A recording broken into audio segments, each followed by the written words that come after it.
সৃষ্টিকর্তা আল্লাহ তার পবিত্র কোরআনে বলেন, কি বলেন? বলেন যে মানুষ হওয়ার জন্য উত্তম চেষ্টা করতে হবে। মানুষ হওয়ার যত রকমের চেষ্টা আছে, মানুষ হওয়ার জন্য জিহাদ করতে হবে। কার কথা?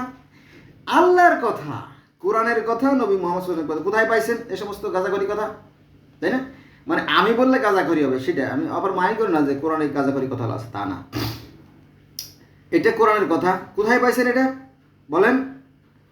এটা আছে সূরা হুজরাতের 13 নম্বর আয়াতে এবং 9 নম্বর সূরা তওবার 11 নম্বর আয়াতে। দেখছেন সুন্দর সুন্দর কথা আছে না কোরআনে? আছে, কিন্তু এগুলো আমরা আলোচনা করি না, কারণ এর মধ্যে তেমন কোনো মজা নাই। দেখেন আল্লাহ বলতেছে যে পারস্পরিক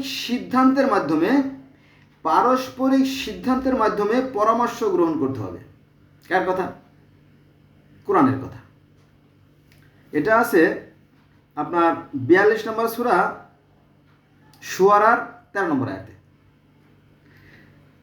মানে এখানে পারস্পরিক সিদ্ধান্ত কেন আমরা নেব, কি দরকার আছে? আল্লাহ তো আমাদেরকে কোরআন দিয়েছে, কোরআনের বিধান অনুযায়ী চললেই তো হবে, তাই না? তাহলে পারস্পরিক সিদ্ধান্তের আবার কি দরকার?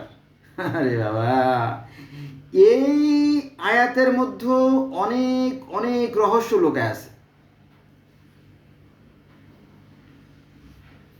পৃথিবী পরিবর্তনশীল, পৃথিবীর সব কিছু পরিবর্তিত হচ্ছে সেই সৃষ্টির সংলগ্ন থেকে, তাই না? আগেকার দিনে মানুষ হেঁটে হেঁটে হজ করতে যেত, তারপরে এক সময় ছিল জাহাজে চড়ে হজে যেত, তারপরে মানুষ ঘোড়ায় ছেড়ে হজে যেত, তারপরে চাকা তৈরি ফলে চাকা কলা গাড়িতে করে মানুষ হজে যেত।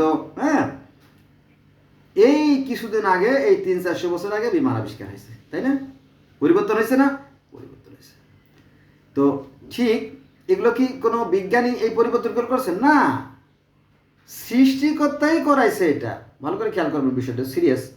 সৃষ্টিকর্তা মানুষকে দিচ্ছেন জ্ঞান, আর মানুষ সেই জ্ঞানটাকে কাজে লাগায় এই পরিবর্তনের সাথে দিতেছে, ঠিক আছে?